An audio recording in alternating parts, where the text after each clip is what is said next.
Ladies and gentlemen, boys and girls, sentients and non-sentients, welcome to episode 361 of Geek Syndicate, where we do what we always do, and that is we bring the sass back to geekdom. I am Monts, and with me, as always, is... Nuge. Evening all. Evening Monts. I don't know, man, I was expecting some kind of epic introduction, maybe a song, maybe a quote, maybe a little voice or something. I don't know. I don't know why I was expecting it. I was just a little underwhelmed there. Yeah. Man. Well, given the fact that back in the day when I used to, you always used to cuss me, so now I'm actually trying to be a bit more professional about it. Cussing you is part of what you miss it in life. Yeah, well. Whatever. That's what old age does, do you know what I mean? Okay. I'm 55 now, which means like I can officially be grumpy. Oh yeah, happy birthday. Yeah, thanks for that. Thanks for that afterthought. Yeah, it was as well. I'm now trying to think like how old was Alec Guinness when he played Obi-Wan? Oh, okay. All right, now we have to find out. Right. What year did Star Wars come out? Is it 77? Yes, it was 77. And Alec Guinness was born in 1914. Could you do maths? Alexa, what's something? Yeah. Oh, say it again. Okay, I'm coming to it. Hang on. Alexa, what's 1977 minus 1914? Did you say 1914? Yeah, I don't know. 1977 minus 1914 is 63. Okay, now we're all good. He was 63. Right, we still got the years on him. Right, okay. Thanks, Alexa. Okay, fair enough. Damn. That's what I do, man. I can't do that, man. It's that thing now, like where people say to me, like, it's obviously I could drive now, right? And like Sue says, so I use a sat nav and whatever. And Sue's like, "Oh, you should turn off the sat nav. You should just try to like find your way around places because then like you remember it and you knew a part, blah blah blah." I'm like, or I could just turn on the sat nav because I've lived long enough now. I've earned the right for all this new tech stuff. Do you know what I mean? Why do I need to get out of A to Z? It's meant to be making my life easier. Do you know what I mean? It's like, why do I need to know mental arithmetic when I could just ask Alexa to do the maths for me? Yes, I know it's going to make me lazier, blah, blah, blah. But hey, look, I've got probably about 30 years left tops, man. I ain't got time to waste, man. Do you know what I mean? Oh man, you're killing me here. So basically we're saying we're all good. Alex Guinness didn't like didn't hit his sci-fi opus until he was in his 60s. So yeah, we still got time. Still got time, man. But as new things to that I've done, I'm sitting here drinking. It's pretty much done now, though. My very first whiskey cocktail that I made myself. What is it? It's old fashioned. I love an old fashioned, man. Yeah. So I made it. With what whiskey? Legend. Yeah, that's more like it. Yeah. What? A bit more, drama. A bit of drama. Yeah, it's called Legend. No, nice. Sounds legendary. Oh, and shout out to HMV if they're listening. Don't know if they are. They bought me a bottle of Monkey Shoulder. Sorry, HMV? No, HNV. Are they people? Yes. Right. What else are they going to be? Do you know what I mean? I'd like to thank the inanimate objects that bought me a bottle of whiskey for my birthday. I was very well. Okay. It's just, you understand the concept of people having initials, right? Yeah, but I mean, like, you're saying it like I should know who they are. Okay. Shout out to Hayley and Victoria. Do you know who Hayley and Victoria are? No. Right. So what did you learn? Nothing. Should we move on? I'm done with this conversation now, man. Yeah, me too, man. Yeah, all right. So, I got some news. Okay. Oh no! Hold on. I do have shout outs. Okay. So right, okay. So coming out of the So I've just finished doing Nye with the National Theatre, and I was at Wales Millennium Centre. And every now and again, I'd come out of the stage door and get into conversation with a few few audience members. And so I was chatting to met this Spanish couple. Actually, their story was hilarious. They booked tickets from Spain for Barcelona, and she said she thought she booked it for Thursday. This is on a Wednesday. She said she was in town, and her phone went, "Get your tickets ready for night tonight." So they had to dash back because she was Spanish. But they made it. So his name was Tony or Antonio Batres. I hope I'm saying it right. Nice. And her name was Grosio Reinvar. And it turns out they write and draw comics. Oh, wow. And I was like, oh, look, last time I was in Barcelona, I bought these two comics because I didn't, I thought my thing now is when I go to another country is to buy something that's typical of that place in a comic shop. And I sent her a picture of that and she goes, oh yeah, that guy's my mentor. I was like, okay. Wow. Yeah. So I just want to give those guys a shout out, and they've sent me a translated version of some of their work. So I'm going to get into that, and I'll do a little review next time. But yeah, Nice. big shout out to those guys. Only things I've met a lot of geeky people. Also Andrew, who runs the one bar at the Millennium Centre, like proper Doctor Who fan there. He's indoctrinated his kids early, loving it. So just met a lot of people who are proper fans, nice, including a guy who's the location scout for Doctor Who. Wow.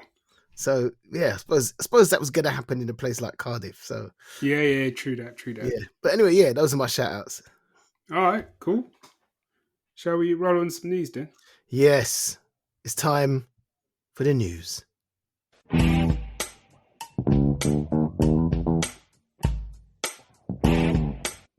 got any? Yeah, and I said it like that because this one's a bit sad. In a way, it's sad. In a way, it's kind of what it is. So William just literally found out an hour before we sat down that William Russell has died. And he died yesterday. Now, if you don't know who William Russell is, he was one of Doctor Who's first ever companions back in 1963. He played Ian Chesterton opposite William Hartnell. And the reason I say it's sad is because he was one of the ones that set up this format of an alien traveling with companions. Do you know what I mean? He's part of that foundation. And 57 years later, he has a cameo in The Power of the Doctor, which was a Jodie episode. Do you think it was the one with the support group for Oh yes, yeah. So he was in that 57 years later. He died, and part of the reason I say it is what it is because when you say someone's had a great run, he was 99. Yeah, I mean that's a good run, man. Yeah, if he'd made it till November, he'd have hit 100. But there you go. So for me, it's like a major. Yeah, it's just huge, man. It's just huge. It's one of the foundations of the show, of my favorite show. And I had a little look down his thing. He was in Superman, the 1978 Superman. Oh, was he? Yeah, I mean, minor role. He was 8th Elder, so I'm guessing he was a Kryptonian. Yeah. Yeah. And he did a whole load of things for Big Finish as well. Yeah. So there we go. Big shout out, big love, whatever. I don't even know what the words are to William Russell. Nice. So Big Finish. They announced, I think it was earlier this week, that because I knew they were doing this. I knew they were doing an audio drama with the Fugitive Doctor. Yes, who's played by Joe Martin. Yeah, I tell you, I asked him. I found out the guy who produced the episode of Doctor Who that I was on for Big Finish. Oh wow, okay. So I got in touch and say, look, I'd give my back teeth to be in this, and he was like, yeah, sorry, finished recording last year. I was like, gutted, proper gutted. So this is going to drop January 2025, right? And all I know is it's called The Fugitive Doctor. I'm all over this. Big Finish are bringing there. I mean, they've got some stuff coming out that I'm all over, man. So they're doing some more War Doctor stuff, and I love the War Doctor stuff that happened. They've got some stuff called Dark Gallifrey, and I don't really know what it's about, but the title has me going, ooh. Yeah, I heard about that. Yeah. And they've got a 60% sale on Blake 7 stuff because they're bringing out a new Blake 7 line about Tarrant, who took over. Yes, I've just seen that. Oh, yeah, he always made me laugh in the show, man. Yeah. but I think they've got the actual guy who did Tarrant doing Tarrant. Oh, okay. So yes, Stephen Pacey in it. Yeah. So you got that going on, and there was some other stuff as well. I was like, there's just some quality stuff they're coming out with that's got me interested. I can't afford it, but I'm like, once again, that subscription model I'd be all over that. But no, it's just easy money, man. I don't know why they don't do it. Yeah, I don't know. There you go. Other bit of news is, for those, in case people don't know, I didn't know, so this is why I'm dropping this bit of news. Godzilla -1 is on Netflix. It's on Netflix. It's the one film everyone's raving about. When it came out, I still hadn't seen it, and then I got a message from someone over the weekend saying it's on Netflix. So I'm planning to kind of like check that one out. Watch it, because she doesn't like watching Godzilla films because he always gets taken out. I've said not the Godzilla films I've seen. I was gonna say, when does it happen? I said the American ones maybe. Do you know what I mean? Where they kind of it's all a little bit sad at the end or something. But I said them Japanese ones, man. Godzilla, he's killing me, man. Yeah. Also, news. And this was about me. You could hear me in an episode of Star Cops: Blood Moon, the London Zone, which came out this month. And Alistair Stewart. I mean, he gave it a cracking review, and basically the last paragraph is a cracking review. It's Sci-Fi Pulse, is it? He writes for. Oh yeah. Yeah, it gave me I got a cracking review in it, man. Nice. I was like, yeah, nice. I made me very happy. This is the last bit, right? Apparently, Michael Rosenbaum and Tom Welling have been. I think this has probably been going on for a few years, but apparently they were working on an animated, a pitch for a Smallville animated series. What? Yeah. What's your take on that? Well, apparently they've been developing this for years. They've talked about it a few times, and Rosenberg is now talking about it again, saying it's going to take time. Apparently, the creators of Smallville are attached, and if they did it, they would both like voice their parts. And I just thought it's more of an interested piece rather than actual news, because obviously nothing's been done. Do you know what I mean? But I do think, and they're saying like they would get a lot of the original cast to come and sort of voice their parts. And I think, especially, I'd be more interested in it if it was going to be carrying on from where the show finished. Yeah. Because also, what's his name? Because when they did that Crisis on Infinite Earths episode, and he went back and Clark was there with no powers, that didn't get covered in the TV show, did it? No, because this is supposedly set. That bit was supposedly after Smallville ended, and he was now Superman, and then kind of gave up his powers by the look of it. Yeah, so knowing how that came about might be interesting. Yeah. But still, but there is a part of me that's going, let's just leave it, man. Yeah, don't get me wrong, there was that. Do you know what I mean? But I did like Michael Rosenberg. I did like his version of Lex Luthor. No, I loved it. I still say, like, if they could have signed him up to do Lex in one of the films, I'd have been all over that. So yeah, that's my news. Okay. All right then, let's move it on. It's time for the week that was. Yeah.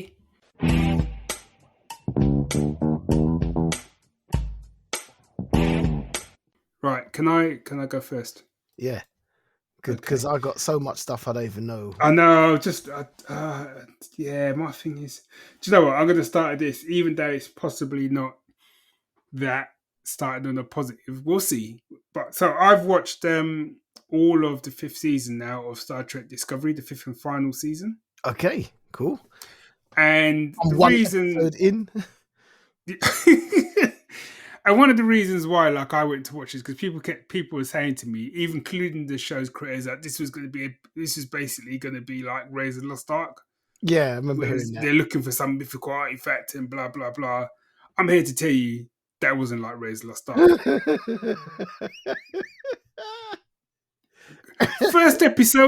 First episode or two, I'll give you that. But after that, it given the fact it's supposed to be like a kind of race to find this artifact before certain people find it and blah blah blah. There was the pacing was so off on this, man. It's so slow. I found it really slow. On the upside, there were some fantastic visuals in this season. I mean, Right. they spent some money on this season. Do you know what I mean? So I can't knock it for that. But unfortunately, it still suffered from the same problem that it suffered from since the beginning. And that, okay, Grant, that's my opinion. And overall, I've still enjoyed Discovery. Do you know what I mean? Yeah. Overall, but two things for the love of God, talk up. Just talk up. Why are you whispering? For real. Why are you whispering? I don't get it. Right? So that's thing one. Yeah. And thing two, what made me laugh, right? What showed me, right? One of my problems is again, when you watch Strange New Worlds, because that's the most recent thing, you know what I mean? I don't want to go too far back, but when you watch Strange New Worlds, right, they actually behave like an actual Pseudo crew, military organization. right? Yeah, where they've got jobs, roles, things they got to do. You know, there's a pecking order. Not pecking order. There's a chain of command. That's what I was looking for. It's a chain of command. And you look at like Next Generation. Say what you want. Yes, they were a family and blah blah blah. But there was a chain of command in that show, Mm. and it was clear cut, right? And in this season of Discovery, she gets, it's a mild spoiler, but she kind of gets like a new first officer, Okay. right? And my boy is proper no nonsense.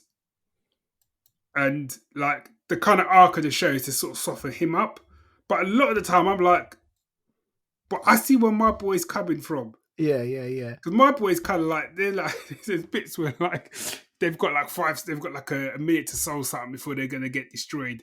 And everyone's chatting, going, well, we could do this, that, and blah, blah, blah. But I just don't know if I believe in myself enough. And he's like, what? Oh God, Said no you more of wasted. that, man. And he's like, I've got no time for this, right? Wasted time. Just do what you do and let's go, right? Yeah, I'm down with that. He just spends a lot of his time just like, come on, hustle up people, man. I've got no time for this nonsense. And he kind of softens up a little bit, but I loved him, man. I thought he was great because he was me. Because a lot of them times I was just like, why are we still talking? No, for real though. So yeah, and it was weird. So obviously this is the last season, and it was weird because, and did a bit of research afterwards, and I don't think they knew it was gonna get cancelled. Right. So I think they filmed it then got canned, and then I think they then filmed some extra stuff to sort of tie it all up. Right. But my problem with that was, do you know what? They shouldn't have bothered. Because actually they should have ended it where it was going to end. I still would have been, that's fine. Because the way they kind of tied it up, it just didn't work for me. It felt like a bit tacked on.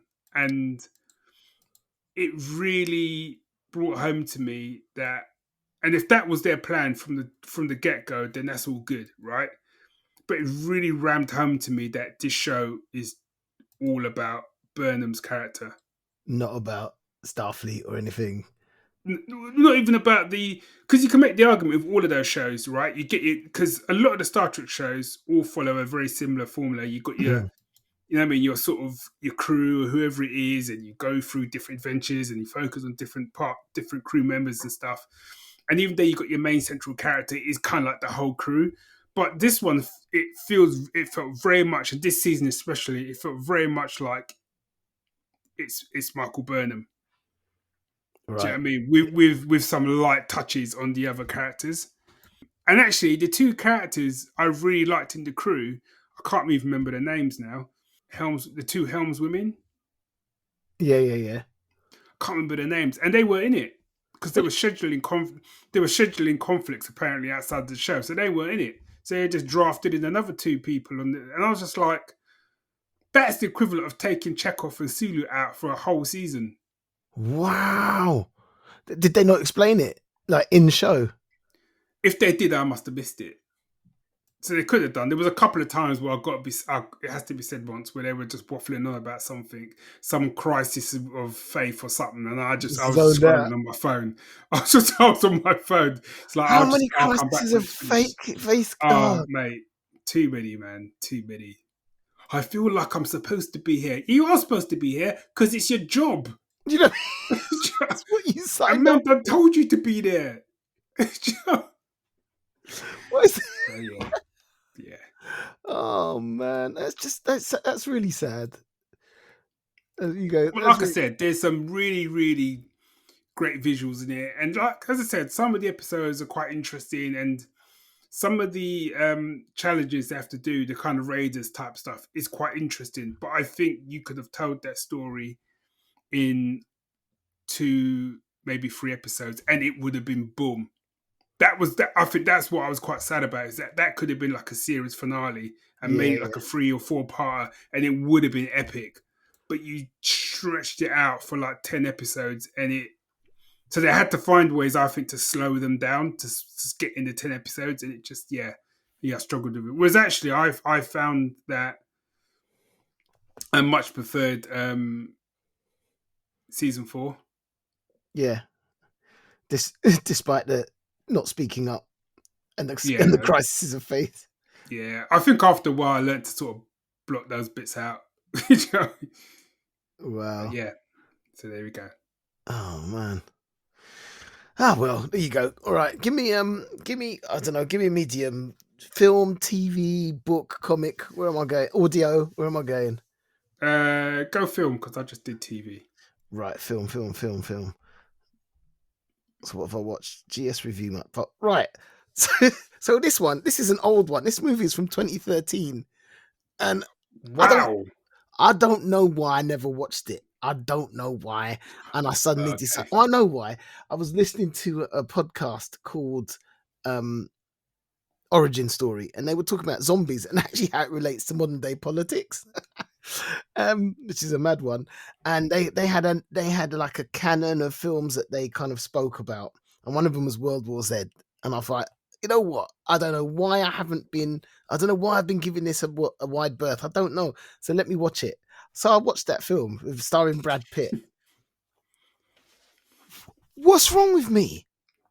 Why did I wait so long? That film, it don't. You know what I love about that film? It did not waste time. No. They got into it. Zombies happening. Listen, you're an investigator. You've seen action. We need you to find out what patient 0 is, to find out what the score is. Go. Here's our resident expert. Make sure he gets to this place. Go. Something happens. Uh-oh. We need to. Where else can we go? Let's talk to this guy. We need to go to India. Go. And it's like they're on the move. And the other thing is, there's no guarantee. I mean, obviously, Brad Pitt. You know what I mean? Yeah. But there's no guarantee he's going to get there in one piece. There's no guarantee that anyone who's anywhere near him is coming out of this alive. And the scenes with zombies like overtaking places was fantastic. It was just a great movie. Yeah, I've got it on my list to like go back and rewatch, because I've only seen it the once, and I remember really enjoying it. And I got there's like a game for it on Xbox, and the game's actually really good, because sometimes me and Amy will kind of like do co-op on it. It's like a third-person shooter and stuff. And when the zombies come at you in that game, it's like hundreds of them will come. They've done it like that. So it's a great film, man. Good call, man. No, I'm so glad I watched that. So, you know, I mean, if that's something that's on your radar, and you just thought, I wonder if I'll watch it one day, my advice is get on that. On that tip, right? It's obviously, this is a new release, but it's a remake. Not a remake. It's a reboot, revision, whatever you want to call it. So Sue just wanted to watch something stupid, just something a bit fun, a bit lighthearted. So we watched The Fall Guy. Oh yeah. Which is with my boy from Blade Runner, Ryan Gosling, and Emily Blunt. And my thing is, like, both of them, I really like both of them in anything. So yeah, I'm willing to give it a go. Emily Blunt, because I just watched the two Quiet Place movies back to back. Ah, good films, man. She's working it in those films, man. Yeah. And she's very different in this one. She's like proper comedy chops in this one. Do you know what I mean? Oh, really? Anyhow, yeah, I watched it, and I remember she was asking me questions about like the original and stuff, and I was kind of like, I was remembering that actually the TV series. So people don't know, Fall Guy is in the TV show, which was Lee Majors. He was the $6 Million Man. He played a stuntman who was also doubled as a bounty hunter. So he used to go out and basically catch bell jumpers and stuff. And I remember as a kid, to begin with, not really liking it because he'd come off the back of the $6 Million Man. So when they announced what he was going to do, I thought it was going to be a serious TV show. You know what I mean? Stuntman, he's traveling around like, you know, catching bounties and stuff. But then when you actually watched it, it was much more of a comedy. In my mind, I don't remember it as a comedy. It was, yeah, I know, but it was much more of a comedy than you think. Oh. So in many ways, like this film, I thought in a lot of ways was quite true to it. Some great stunts, which you kind of expect, but there's some really great stunts in it, practical stunts. And then at the end of the film, if you keep watching the credits, it shows them doing the stunts, if that makes sense, like the behind the scenes stuff. Ryan Gosling is Ryan Gosling, do you know what I mean? He's fun, and Emily Blunt is fun. They got really good chemistry in it. The plot you see a mile coming, but it don't matter. That's not what you're watching it for. It's just a fun film. It ain't gonna set your world on fire, but it don't matter, man. It was just fun. You know what I mean? I had a smile on my face. Also, the guy who directed Bullet Train. Okay, all right. I love that movie. I love that movie. Right, Monts. I only saw that movie like 2 weeks ago for the first time. Oh, for the first time? Yeah, this is one Brad Pitt in it. Yeah. Man, a bit like World War Z. It must have been a bit of a Brad Pitt tip today. But I watched that film and I was like, why is it taking me this long to watch the film? That film was pure jokes, man. Yeah, no, it was great, man. And the characters were fantastic. Yeah. You had that black guy and the white guy who were like brothers. Oh, yeah. They call lemon and orange or something like that. I don't know. Something like that, yeah. A proper Cockney as well, yeah. Yeah, they were great, man. Oh, man. Yeah. Okay. Classic. All right, I'm moving it up my list for when I want a bit of a bit of light-hearted relief.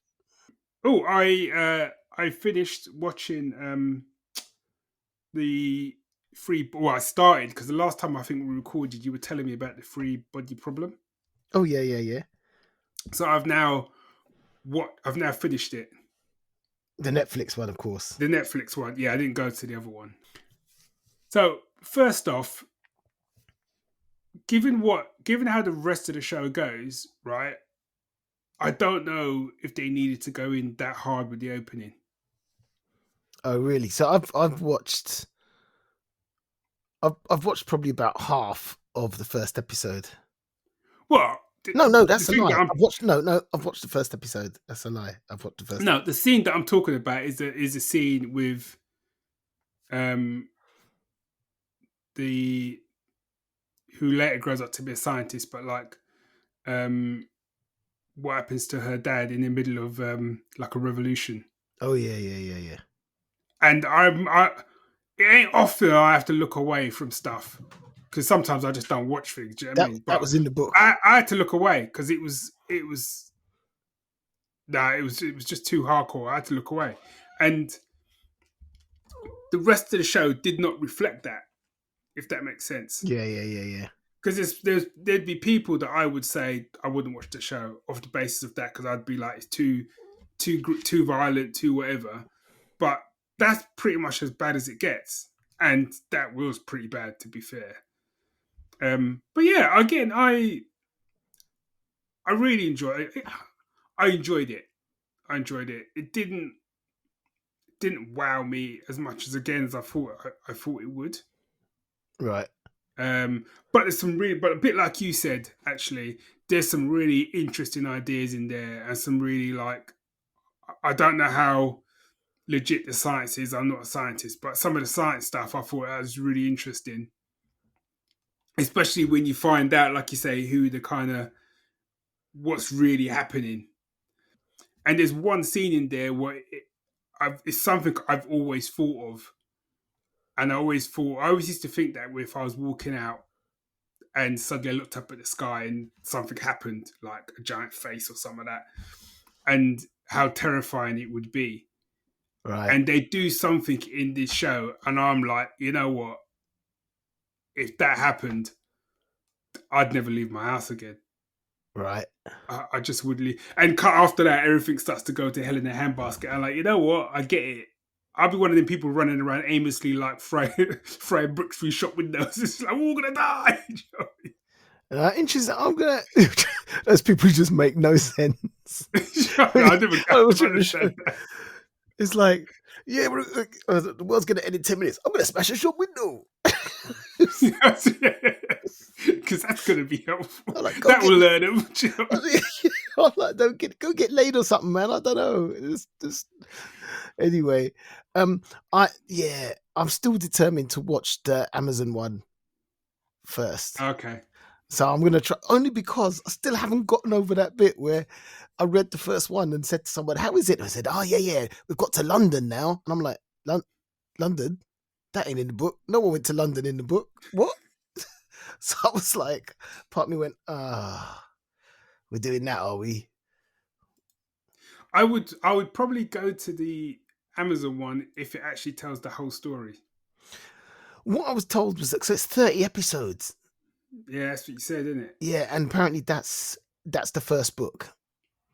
Yeah. So when they get to it, they get to the end of the first book, and apparently it's much more faithful. Interesting, very interesting. We shall see. Okay. All right. So let me give you a TV show. Let me give you an animated show. Okay. I don't know how I discovered this. I really don't know, but I just saw I became aware of some review of this animation. I've got no idea how it came into my mind, how it came into my purview. Is that the right word? Purview? I've never said that word in my life. Do you know what? I don't know. Okay, let's go with it. That's how it came into my purview. But when I looked it up, people were saying, yeah, this is proper science fiction. This is as science fiction as it gets. So I thought, all right, let me have a go. Now, it was on to watch it. It's on Max. So you've got to get a subscription. Is this something called like Scavengers Reign or something? Scavengers Reign, that's the one. I've not watched it, but I've heard of it. Yes, it's on Max. Sorry, you got to go on. We in this country, I think we've got to go on Amazon and get a subscription to Max Video or something like that, which is right. This streaming nonsense is getting to me. It's 12 episodes. They're about 24 minutes, 25 minutes each, something like that. And it's about there's a deep space freighter and it's damaged by solar flares, and a lot of the crew get into suspended animation pods, and a lot of the crew get into lifeboats and go to a nearby planet. And it just opens, and basically you're following three groups. So there's a man and a woman who are kind of trying to survive together. There's a woman and a robot, and some dude I just had to feel sorry for because his escape pod landed in a tree, and he can't open it. He's just inside his escape pod, slowly losing his mind, surviving on rations. Wow. When I realised that, I was like, this ain't funny, but I'm laughing because he just looked desperate. And everyone just kept looking out the window. Do you know what I mean? Ain't funny. So basically, you're following the three of them, three very different stories going on. And they managed to trigger the automatic landing thing for the freighter, which is still in space. And then they're like, right, we can't just survive. We've got to, let's get to the freighter. And they're all coming from different directions trying to get there. Different things are happening. But I think what makes it really amazing is, as far as I could say, first of all, let me talk about the art. The the art's not rubbish, but it's quite basic. So like some of them French comics we used to read back in the day, where it was very, Yeah. like Tintin. Everyone's Yeah, face yeah, is yeah. smooth. You got features. You could tell people apart. Everyone's got their own physical different characteristics, but there's no wrinkles. There's no whatever. It's just very simple, but it is effective and it's doing the job.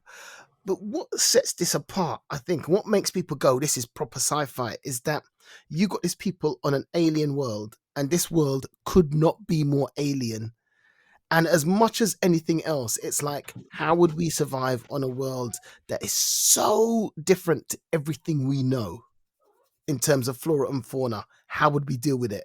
Would we be able to survive? And that's it. That's the overriding concept at the end of the day, and it's fascinating. They just create a whole new ecosystem, and it just fucks people up, really. Right. But it's really good. The character stuff is great as well, and the people they meet and the creatures they meet. It's really it's interesting. It's really interesting. I really enjoyed it, and I thought it was really well done. How many episodes is it? 12 episodes. It's really Okay. it's doable. It's easily doable. I'll have to give that a look. So yeah, I think I remember when they first dropped a trailer for it. I thought it looks weird, man, but it might be worth checking out. But then they said it was a Max, and I was like, yeah. Yeah, my friend sent me some episodes. Your friend Bucky. Yes, him. Yeah. Okay. I've been reading a few. Actually, no. In fact, I think I might have them all in a folder. I could share it with you. Oh yeah. Okay. I'll check that out after we're done. But so comic wise, I've been reading quite a few comics actually. I've been reading quite a few DC comics. Okay. Hitting the old Kindle Unlimited and stuff. But a lot of it has been either their Black Label stuff or stuff which is just sort of weird standalone. So like I read DC versus Vampires. Okay. Sounds like it would be awful, but you know what? It does. It was good, man. Was it? You know, like the DC Zombies one? Yeah. It wasn't as good as that, but it was still good. Right.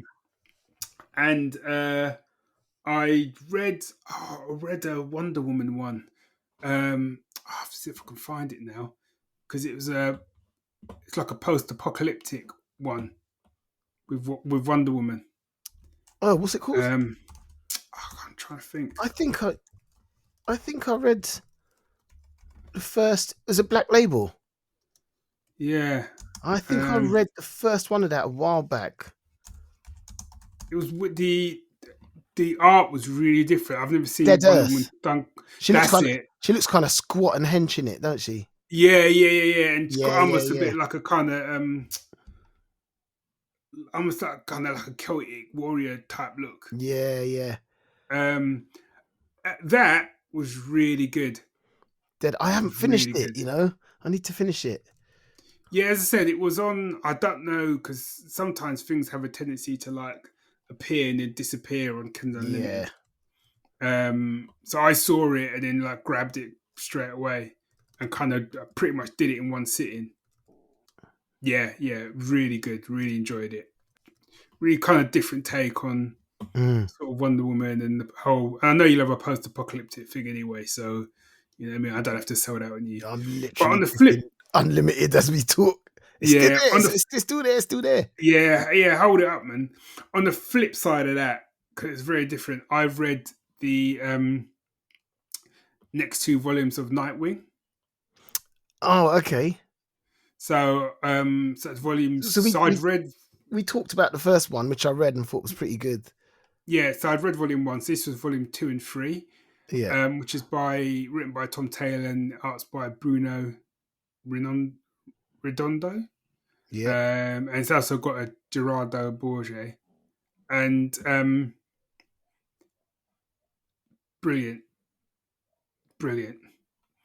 Honestly, brilliant. The writing, the art. You just got a team and everyone's just pulling out their A game. Mm-hmm.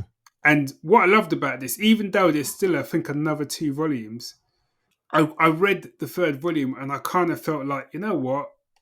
I could stop there and You I'm could all stop. right. Yeah, I like that. I feel like I could. Other people have kind of said, oh, you should go on. The volume's really good, and hopefully he'll stick the landing. But kind of in my head, it's like, well, you did stick the landing because those 3 volumes were enough for me. That's kind of like what I did with what was that TV show we were watching with the brothers, Hunting Deep? Yeah. Supernatural. Yeah, and it was like such a natural end at the end of season 5. Then it went on for another 10 seasons or something. But I didn't go back Yeah, because it felt like a good place to stop, and I was okay with that. and it's in a similar way. And I kind of did go on for a little bit, and there were seasons which were good, but overall there was still a part of me that felt like, you know what, I wish I'd come out of it after 5 seasons. And I feel like this is unless I heard ridiculously good things, Mm. I'm probably going to leave it at 3. And if you do read his other 2, I think they're both on Kindle Unlimited. If you do read the other 2 volumes, you'll see when you read volume 3, you'll see that there's a natural place where you could actually go, yeah, I'm all good. I think pretty much most of all 3 volumes kind of do that to a certain extent. Mm. But yeah, loved it. So colourful. I know I'm talking about a comic to say comic's colourful, but this one's just so bright, so colourful. The dialogue is snappy. For me, it's kind of how I like to see superheroes, where there's an element of fun to it, Yeah, and people generally enjoying. Yeah, there's some. Don't get me enjoying their wrong. abilities. There's some heavy stuff in there. Don't get me wrong, but by and large, there is that kind of enjoyment to what you're doing, and you're there to help people and stuff.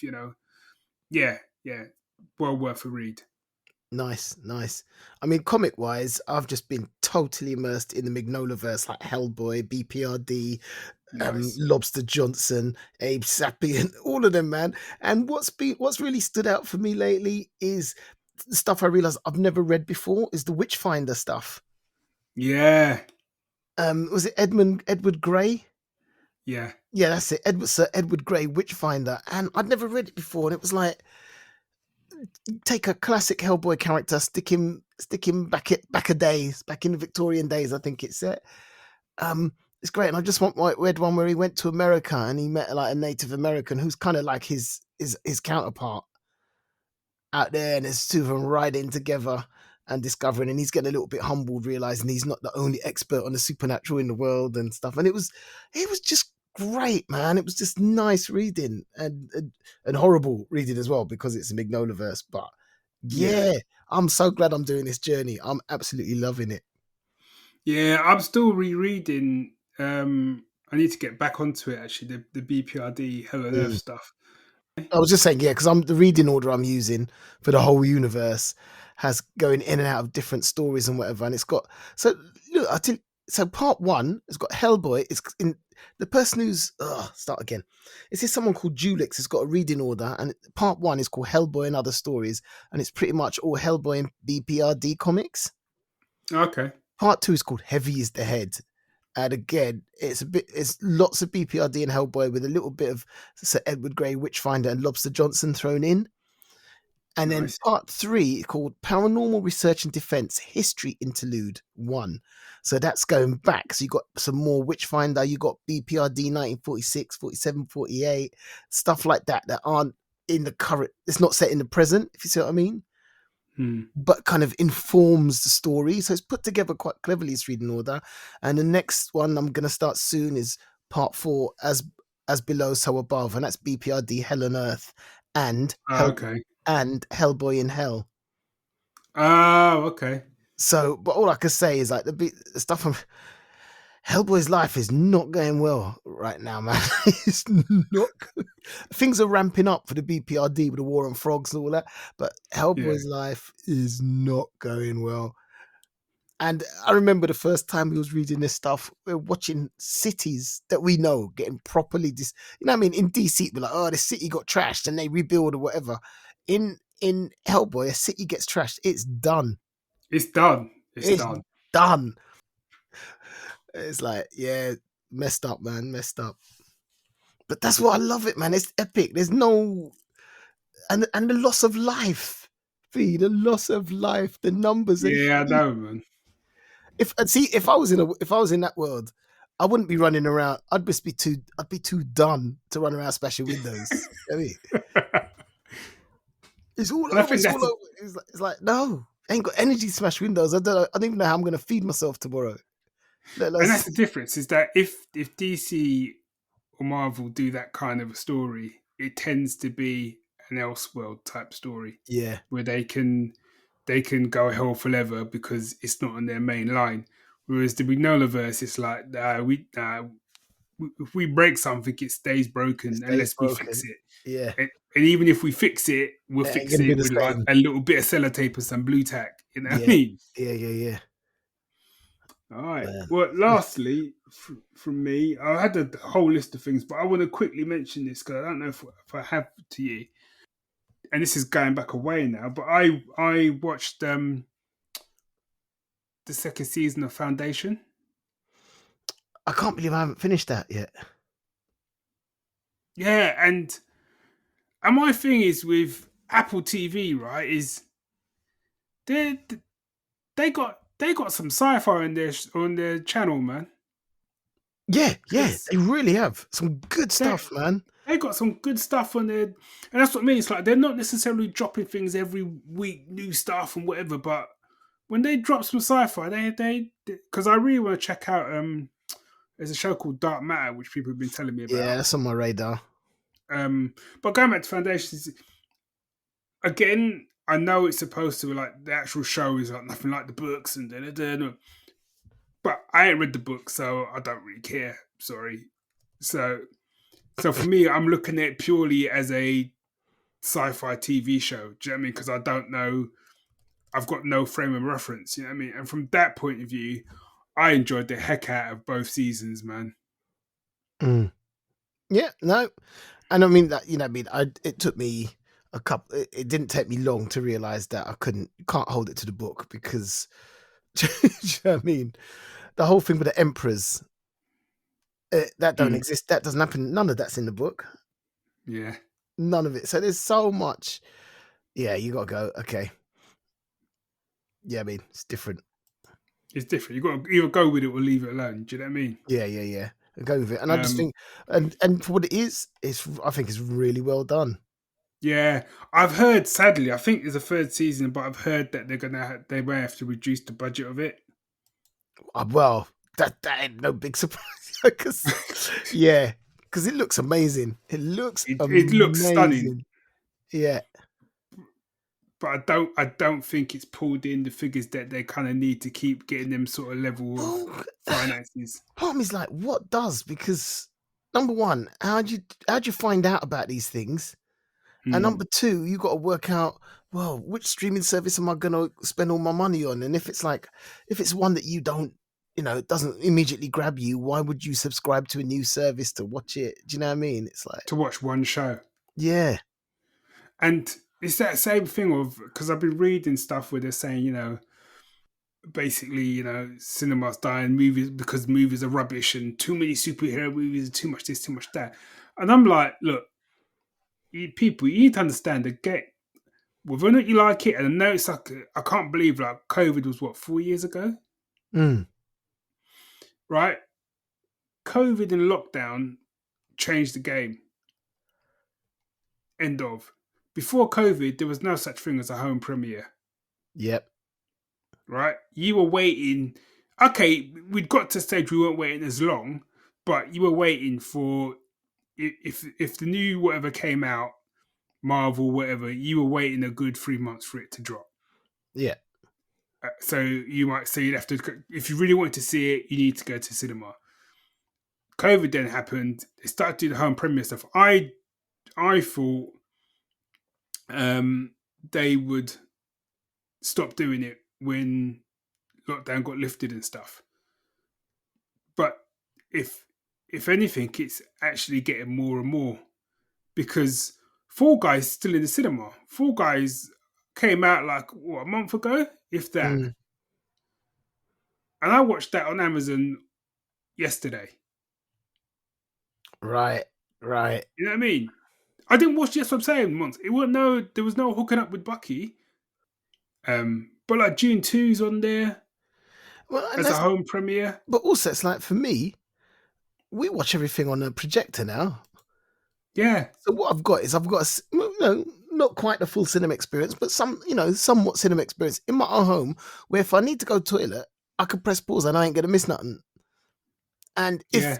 if I've had one Coke too many and I feel like a cup of tea, I can go make a cup of tea and come back to it. Do you know what I mean? Which, no matter how many times I've asked them to pause the reel in the cinema, no one does it. So I'm like, well, you know what? I will pay money for a premiere, because if the whole family's watching it, I'm saving money. Even if I mean, £25, I'm still saving money. yeah. I'm not saving as much as you are, but one, I'm saving money, and two, I haven't had to sit in a cinema. And Yeah. okay, don't get me wrong. The main advantage, I think, sometimes is obviously it's the big screen, and certain films you go and see it and you got the cinema experience, the audience, whatever. But a lot of the times when I've gone to cinema, people have just annoyed me. And I'm like, I've paid good money. I haven't paid good money to listen to you chatting nonsense behind me or telling me half the film. Mm-hmm. You know what I mean? Or you eating. That's how I think. I'm sorry, man. I think we could round up. I don't know why I've got into this. Like, why sell nachos? Why? What I don't. Why sell nachos? Don't get it. Don't get it. And then someone's telling me, "Oh no, but that's because they expect them to eat the nachos before the film starts." I said, "That's not how life works. That's nonsense. That's not how life works." That's nonsense.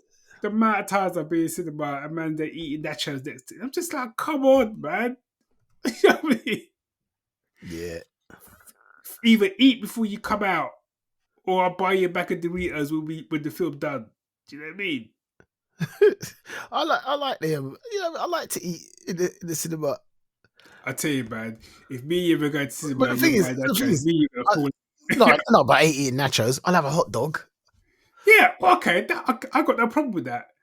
I got no problem with hot dogs. But the problem does come when I get a cool. packet of peanut M&Ms, because you get in that packet. It's like, I feel like they should put it in a bowl so you don't have to crinkle a packet. And the thing is, no matter how much you try to open something quietly, it ain't happening. And then you got the choice. Do I just go for it quickly and it will be loud and quick, or do I go for it slowly but then it will be loud and long? So it's like, Yeah. I don't know. But, it's yeah. tough. That's why I feel killed cinema is selling nachos. Yeah, I think you should write a social media post. Stop doing that nonsense. Nachos killed cinema. Stop doing that nonsense, and you'll see them figures rise up again, man. I'm telling you. Sounds legit. But also, yeah, as I said, they need to find, and as I said, I think the future possibly is going to lie in, I don't know what the official term is, so I'll call them boutique cinemas. I agree completely, because if I'm paying money to go to cinema, I want one of them ones where I'm sitting on a sofa. It's got a table next to me to put my beer. Someone, if I press the button, someone brings me a cup of tea. Do you know what I mean? That's what I want. Because you almost want to recreate almost the feeling that you're in your own house chilling. Yeah. That's where I am, man. Boutique cinema. Not packing people in the same way. That's why I went to see. We got one in Wolverhampton. That's why I went to see Dial of Destiny.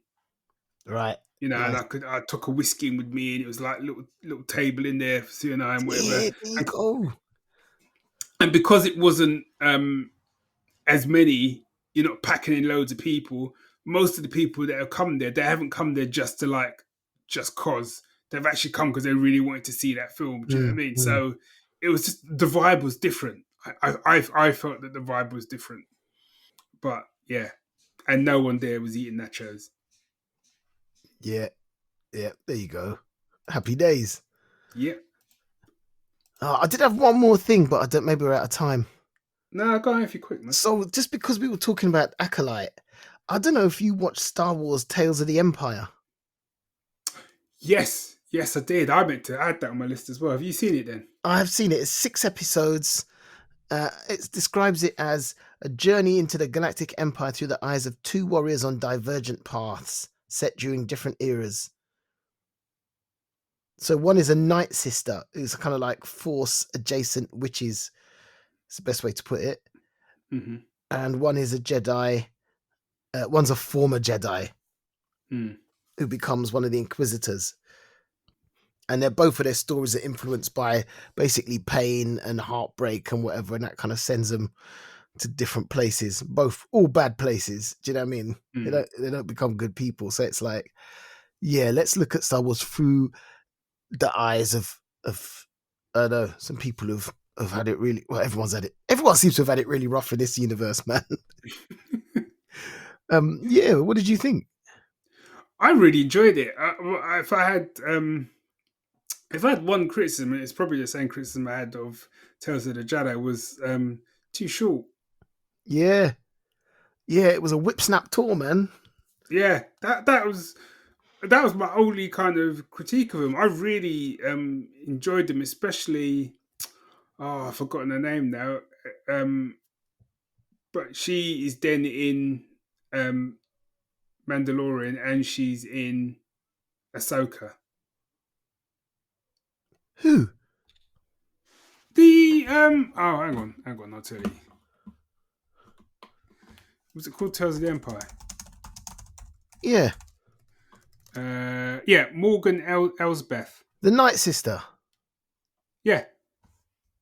Yeah, what? She's the one from The Mandalorian? Ahsoka.